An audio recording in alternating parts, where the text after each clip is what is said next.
नमस्कार दोस्तों, स्वागत है आपका हमारे YouTube चैनल भक्ति की शक्ति ज्ञान के साथ में।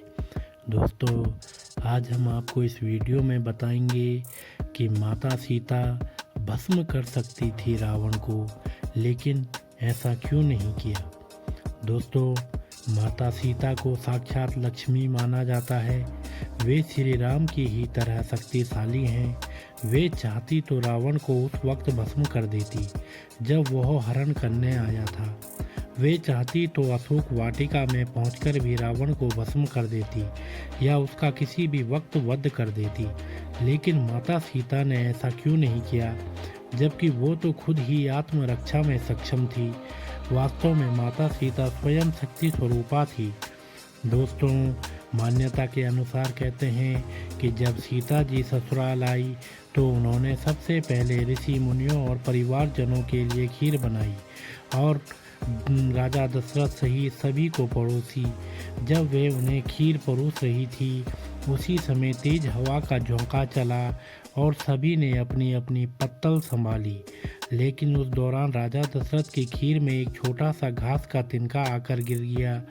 माता सीता ने उस तिनके को देख लिया था, परंतु खीर से वो तिनका सबके सामने कैसे निकालें, ये बड़ी दुविधा थी।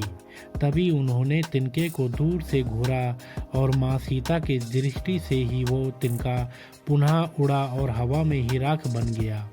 सीता जी को लगा कि उनका ये चमत्कार किसी ने नहीं देखा, लेकिन राजा दशरथ ने ये सब देख लिया था और वो समझ गए थे कि यह कोई साधारण स्त्री नहीं है, बल्कि जगत जननी है। उनके इस चमत्कार को देखकर वे भी डर गए थे। खीर खाने के बाद राजा दशरथ अपने कक्ष में चले गए और बाद में उन्होंने सीता जी को अपने कक्ष में बुलवाया। वहाँ उन्होंने माता सीता से कहा कि आपका वह चमत्कार मैंने देख लिया है और अब मैं समझ गया हूँ कि आप कौन हैं।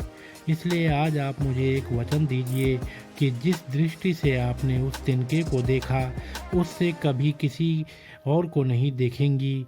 इस बात को सुनकर माता सीता ने दशरथ जी को वचन दिया कि मैं कभी किसी को इस दृष्टि से नहीं देखूंगी।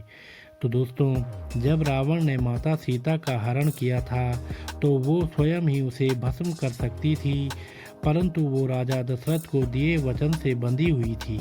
इसलिए जब रावण उनके करीब आने का प्रयास करता था या उन्हें धमकाता था तो वो उसे कुछ नहीं करती थी, बस हाथ में तिनका उठाकर घूरने लगती थी और उसके प्रति अपने क्रोध को नियंत्रित करती थी।